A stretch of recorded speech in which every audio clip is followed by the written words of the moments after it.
Welcome to All Things Retreat Podcast. I'm Holly Porter, your host and CEO of Retreat R&R. With over 25 years of experience in designing transformative retreats, I'm here to share insights and inspiration to help you create extraordinary experiences. Whether you're a pro or just starting out, you'll find valuable ideas here. Enjoy the ride. Let's dive in. Hello and welcome to the show today, everyone. Hopefully that you joined us before, and if it's your first time, then double welcome.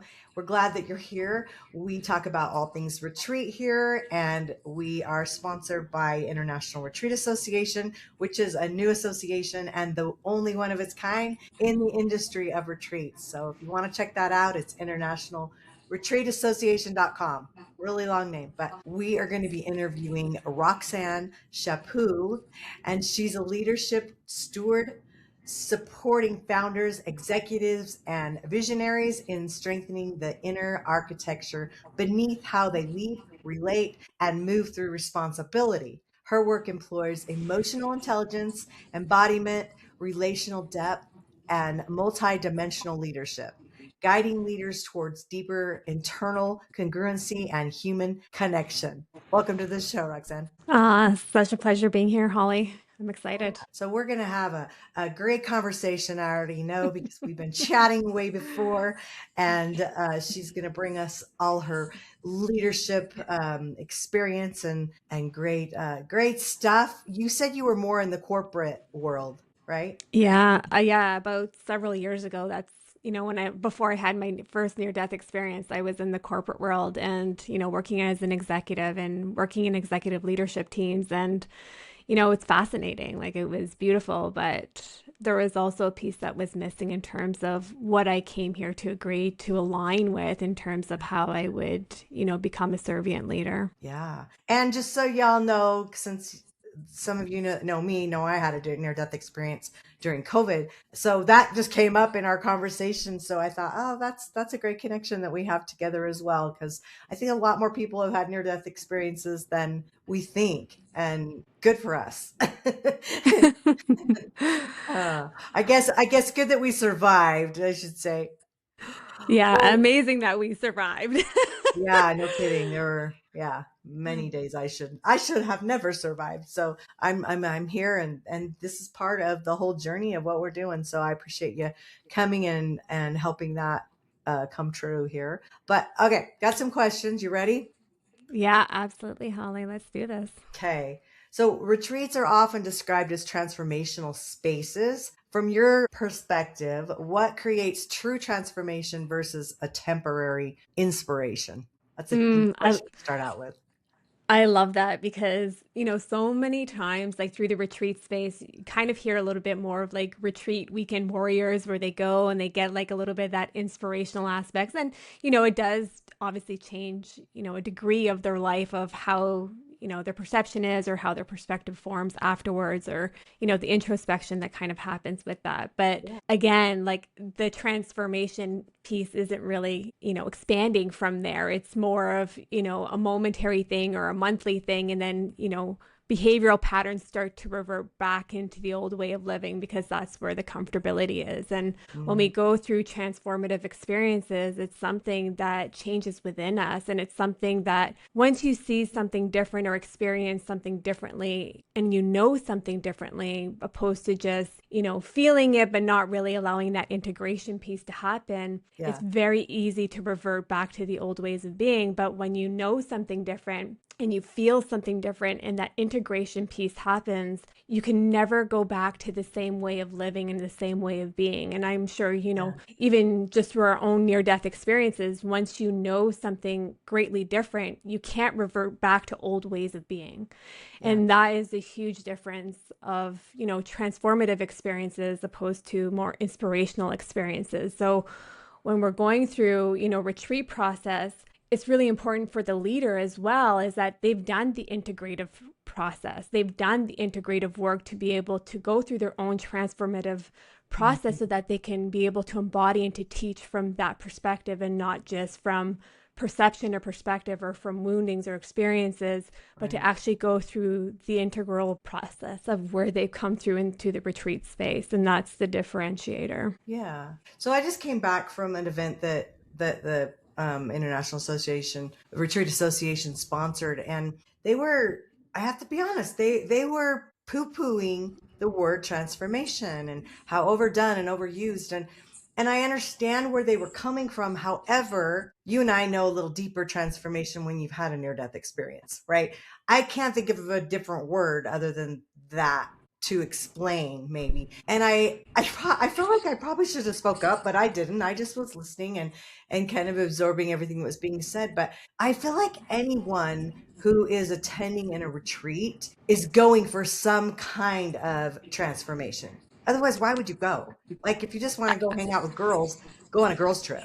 They're But looking what are for your that. thoughts on that? Yeah, and they're looking for, deep restoration. They're looking for regeneration, and they don't know how to vocabularize that. They're just looking for the experience to be able to embody it so that they can understand it and then understand what that actually is. And I think there is some nuances where we want to, think of words of like inundation and that we utilize it too much, but in reality transformation is the transformation. Like Yeah. what you go through is the transformative process, and like we can put nuances around it, and we can put Yeah. make it so that it's just the communal language that happens in retreat spaces, Mhm. but it has been the language because that's what happens in Yeah. a true retreat space, is that you're going to go through a deep transformation. You're going to go through reconnection to yourself, remembrance of yourself, regeneration of yourself, and the regenesis of yourself. Yeah. And that inform goes through a rebirthing process. So Yeah. when you're leaving a retreat space, the person that you've come in to be is coming into a higher alignment when you're leaving that retreat space, because you understand and you have a deeper understanding of who you are and what your purpose and your intentionality is here. And that is the transformation of just the mindset. That's the Yeah. shift. Funny you say shift. So my book is called Near Death Shift, and it's surrender, hope, intuition, faith, and transformation. So I always say, the first letter is S and the last is the T, which is surrender and transformation. And I feel like you can't have one without the other, because in order to get your transformation, you need to surrender at some point for the change, for the transformation, right? Absolutely. So Absolutely. And yeah. I think, that surrender piece, Holly, that you're touching on is that, a lot of times we go through life and we're very much into a patriarchal, energetic framework of like doing, progressing, hustling, and all of these things in terms of our mentality. So to learn how to come into our feminine energy, of that feminine patterning of our own holistic energy, Yeah. and to be able to come into a place of deep surrender and receptivity, that is a huge place where transformation happens. When you go through a dark night of the soul or through a transitional process, you need to be able to surrender, and that refractory period happens less, less, and less, and less, the more that you allow yourself to evolve and to grow and to expand through change, right? Yeah. That's part of the evolutionary growth of the soul. So when we learn to surrender, we're saying, I trust my path, regardless if I know everything that's happening around me or why things Mhm. are, coming apart so that they can maybe be rebuilt to be even better. I also have to surrender that I'm trusting my path and where I'm being guided. And that's where that trustability comes in as well with the surrender. Yeah, that's so true. Well, many retreat leaders, I feel like that they're holding space for others, but they're privately navigating their own burnout and fragmentation, which is this whole industry has so much fragmentation.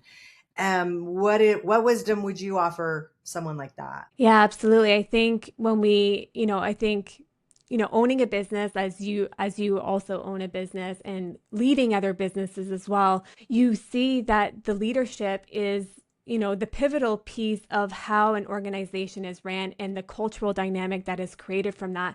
That also translates into a leadership space. So if I'm leading from a fragmented place, from a place of Mhm. burnout, I'm not able to be able to give my vulnerability of not from a wounded place, but from a place that has been healed. And when we're not, conducting a retreat from places of like of being Yeah. self-healed, we're also leaking, and we're leaking that energetic like vibrational frequency Hmm. into the retreat space. And, the nuances of our words, the way that we calibrate ourselves, the way that we interact, the way that we open in terms of vulnerability without dumping onto other people, that's a huge thing in terms of energetic transference that happens, right? When we think about, I've hosted a lot of silent retreats. Silent retreats is about being able to hold the space, to hold the embodiment, to allow somebody to go through their own self-reflection and their own introspection, but also being able to support and guide them through further, inquisition within themselves. And that is the Yeah. space of a leader, not to model it, but to steward and to guide it. Yeah. Well, I've said on this show several times before with other guests that you probably should never teach something that you haven't come through yet. When you're And in the that's, middle, it's same with speaking. I'm a speaker. yeah. Don't get on a stage until you've found the solution for yourself. Don't teach something until you're out the other end. First of all, you don't know how you're going to fall apart. You don't know how you're going to handle it. I mean, the worst thing probably that could happen is you be at a retreat and you're in doing some big deep work with people and then you fall apart when you're And supposed you're, to be holding that space. yeah, or Yeah. you're in trigger state, right? You're not in Yeah. activation state. Yeah. So the space of a retreat should be activation, right? We're looking to Hmm. activate their highest alignment. We're looking to activate their soulful body, the emotional body, the mental Yeah. body, the physical being, right? So when we are going into states of triggering, now we are in a state of wounded, like Yeah. we're in our fight or flight because we're going into a wounded pattern of behavior, right? So when we think about, even speaking or what we tend to do in terms of teaching, and the evolvement of that is that we need to understand and fundamentally know what our own self mastery is. So to be able to walk that path, not to be able to speak from that path, but to be able to have walk from that path, to be able to teach from that path, and then to be able to embody that path in our teachings. And Yeah. that is, the quality and the depth of the differentiation between retreat leaders, those that have actually walked the path, Hmm. those that have only read about the path or have had, some type of tangibility or tactileness to the path, and Yeah. then people that have actually immersed themselves into the path and actually have been through the integration process of the path and know what it takes to get to the other side. That's what a retreat is. It's meant to Mm-hmm. bridge something of where they are to be able to be where they want to be. So when we are able to be in that space, right, as a leader, then we can bring them to the other side of the bridge, and Yeah. that life transforms from there. Yeah. And their own self work ends up expanding from there and unfolding from there. Obviously their own choice and their own will, but that is the intentionality of a retreat. Yeah. Well, there's so much nervous system deregulation right now, or that needs to be regulated. I just found out the other day. I thought it was so interesting why I didn't know this before. That pickers, meaning like I'm a picker. If I have skin, I'm Yeah. going to pick it. Yeah. Um, I know that's a weird thing, but I didn't know that that is a nervous system deregulation. And I was Right. like, that makes so much sense. And I kind of learned it from my dad. My dad's a huge picker, he'll Yeah. pick scabs, he'll pick, whatever. His fingers are always a mess. And I was like, okay, maybe some of that's a learned behavior. But I thought, wow. I mean, I know because I have long COVID from all my issues, I Yeah. know that my nervous system's shot and I've got to constantly be working on it and doing things to regulate it. So the question I had around that was just a little side note, that we're seeing more retreats centered around healing and spirituality and nervous system regulation, along with conscious leadership. Why do you think humanity is craving these experiences right now? Because they're disconnected from themselves. They're disconnected from their soul essence, and they're disconnected from their emotional body, their mental body, and their physical body. And, a lot of people will challenge me on this, but I said, look at yourself in the mirror and tell me, objectively, what do you see and what do you witness and what do you pull apart and what do you segregate and what do you have divisiveness within yourself? And, if you do something, how do you address yourself? How do you speak to yourself? All of these components come in together in how we are disconnected to ourselves. In reality, we are love. We are peace. We are neutrality. We are beauty. And when we have all of these things that have been conditioned or inherited and all of these patterns of behaviors and belief systems and core values, and we allow that to dictate who we are and create separation within us. When you think about, a young child, you've raised 8, I've raised 3 and I've adopted 2, like there's a piece when you see children, like children absolutely adore themselves. They love Yeah. themselves, especially little girls will look at themselves in the mirror and they think they're the best thing since sliced bread. Yes. But then as they progress, right, that divisiveness, that separation from themselves happens. And as boys, the emotional body gets separated, soulful bodies get separated. You can't express yourself this way, you can't express joy this way. You have to have societal, normalizations that have to be conducted. So all of these things create divisiveness and separation. And then you Mhm. had a hustle mentality on top of everything, that you always have to be constantly moving, going. You can never be in a state of rest without guilt. You can never be in a state of flow without, some type of bracing of something going to happen. So when Yeah. we have all this divisiveness that's happening within us, we are looking for unity. The soul is asking for unity. It's asking to come back together, to lead with love, to lead with peace, to lead with inner fulfillment, joy, and happiness, and bring those elements in. Still feel our emotional body, still go through the densities of life, have sadness, have anger. All of these things are really important, but to come back to a place of regulation and centralization within ourselves and harmonization, we're looking for harmony. We're looking for Mm. liberation, harmony. We're looking for identity. A lot of the times what happens is the soul has cravings, it has desires. It wants to have security. It wants to have stability. It wants to have community. It wants to have love. It wants to have identity. It wants to have all of these things so that it can be calibrated, and it wants to have purpose, right? All of these things is what brings people into these retreat spaces, because their soul is guiding them to this. Their intuitive knowingness is guiding them, saying, hey, there's something that isn't right here. How Mm. can we bring this into alignment? And that's why they'll have resonance with something that can bring them back into the holistic self. Yeah. Mm. Okay. How do you personally navigate conversations when there are strong emotional triggers or ideological differences? Yeah, I think there's always going to be ideological differences. I mean, upbringings, the way that our perceptions Mhm. are formed, our beliefs are formed, our core values are formed. But I also know that truth is paradoxical. Your truth is your truth. My truth is my truth. My Yeah. experiences are my experiences. Your experiences are your experiences. And the intentionality is never to curate my truth as somebody else's truth, or for somebody Mhm. else to embody my truth. And Right. I deeply respect that. And I think there needs to be a respect for that. It's not about ego. It's not about wanting to be right, or that there's only one way. As humans, we want there to only be one way, right? We only want there to be one truth, one reality, but that's not the truth of life. There's many different truths that exist out there, but how can we mutually respect somebody else's path and somebody else's experiences?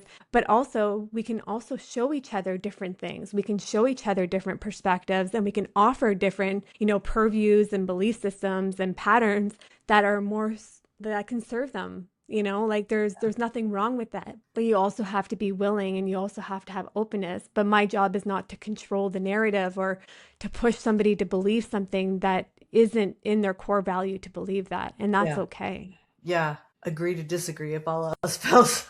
Yeah. Agree What to do you think? disagree, right? Yeah, yeah. What do you think creates trust quickly inside of a retreat environment? I think the way that someone holds energy, the stability of their energy, the groundedness of their energy, and the presence of their energy, to know that they are present, that someone feels valued, that they feel seen, that they feel heard, that builds trust very quickly, right? When we come in with humility, and we come in with empathy and compassion and love and truth, right? And truth of, if I see a pattern of behavior, I will gently nudge them and guide them to look at that pattern of behavior, and to be able to speak honestly with them for their highest good. Yeah. Never at a place of judgment, never at a place of, that there's hierarchy in terms of energy or spirituality. There isn't, right? We are all the same. We all have different gifts and embodiments. What you have gifts and embodiments with, Mhm. those are things that you bring into retreat spaces. What I have gifts and embodiments, that's what I bring into retreat spaces. So building trust and knowing that there is a safe space and a confidential space that they can share and they can open in terms of their vulnerability, that Yeah. allows trust to quickly develop. Yeah. What's a practice that you do during a chaotic season that helps keep you grounded? Honestly, I love being on my mat and doing deep somatic movement and deep breath work. Like I do a lot of breath work, more meditative breath work, not meditation, more meditative breath work that I come right into my soul self and I learn how to maneuver my body to release things that are also into the physical body. Like everything that happens in our life comes through our energetic field and it hits our physical being, it hits our emotional being, our mental being, all of it, right? Everything is interconnected. So I'm very cognizant that I know when I need to clear something. If I become destabilized or I feel off center and I don't feel inner peace or I'm feeling anxiousness or I feel, a lot of fears that are starting to perpetuate, I know that I am not centered in that now moment. I know that I need Mm, to be truthful with myself, and I know that I need time to just ground myself back yeah. into my reality and not the energetic transference that's happening in the world, not everybody else's worries and fears. And as an empath, a lot of times we filter those emotions through our own body, no matter what is happening around us, right? So Yeah. I have discernment of knowing where my energy, starts, where my energy ends, where somebody else's energy starts, and where somebody else's energy ends. And that's really a pivotal thing for me. Yeah. I love recently I'm way more into senses, our five senses, and I've noticed when I pay attention to like, what I'm seeing, what I'm smelling, what I'm hearing, what I'm touching, like really, I mean, when I was in the hospital for my 70 days, there was several times I had no senses. I lost all five senses. And Yeah. so I was happy when they put me in a coma. I was like, yeah, wake me up when it's over, But Yeah. I realize now how important our senses are. And I think when we lose just one of those, they say it heightens others, but it's like, wow, if we could pay attention to all of those, I think like even in a meditation and thinking about that and being cautious of our smells in our houses and just different things. I don't know. Those have been thoughts that I've had come up in the last few days recently. And I'm like, yeah, I'm really going to pay more attention to that. So I just love how the universe and energy works because I'm literally writing a piece right now about our sensorial intelligence and like how our senses and our sensuality and all of these things are like critical, right? And yes. so I love that we're kind of touching on this, but our sensorial intelligence is so vast and it's so interconnected, but it's interconnected with everything. And that's how we intuitively also, when we channel or when we, have transmissions or when we have information that just pops into our mind or into our field, all of these things are through our sensorial body, right? So Yeah. to be able to smell that something is slightly different or a smell that you're like, that's connected to something that happened prehistorically, all of these things are there for us to keep healing that through Yeah. also, right? Through the Yeah. sensory bodies, hearing and the way that we see things, the way that we smell things, taste things, the way that we energetically feel things, not even just the physical body of the Mhm. sensation, but how we feel, how energy changes around us. You enter a room, someone has good energy or they don't have good energy. All of those things are always giving us information and they're dialogue and communication to us at every given moment. Yeah. Yeah. So true. Well, okay.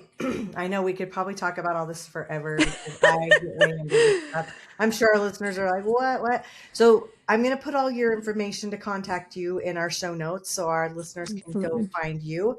And any last words that you would like to share? I'd love to just say that, if you're feeling called to go within yourself and to discover yourself even more and to, remember pieces of yourself that you feel maybe you've lost along the way, that these are the spaces that allow you to have those moments of reflection. And, no one here is here by accident and everything is intentional. So, find purpose wherever you feel that resonance with. I love that. That's a great way to end. Well, thank you so much, Roxanne, for Thank you, being Holly. a great guest and having some of the hard questions that go deep on, and sometimes there's just never enough time. I know. Thank you, uh, Holly. and everybody, we'll see you on the next show. I hope you enjoyed. Bye for now. Thanks for joining us on this episode of All Things Retreat. We hope you're leaving with new ideas, fresh inspiration, and the motivation to take your retreats to the next level. Don't forget to subscribe and leave us a review. It helps us grow and reach more retreat leaders like you. And if you have any questions, topics you'd like us to cover, or just want to say hello, send us an email at info@weretreatrnr.com. Follow us on social media to stay connected and catch all the latest updates. Until next time, remember, great retreats start with great intentions. Let's make them extraordinary, one step at a time. Thinking about hosting a retreat? Before you dive in, let's make sure you're really ready. Grab your free Are You Retreat Ready checklist and find out if you've got everything in place from your purpose and pricing to your audience and agenda. Don't guess. Get clear. This quick checklist will show you exactly where you stand and what you need to make your retreat a success. Click the link below in the show notes to grab your gift and take the first step toward hosting with confidence.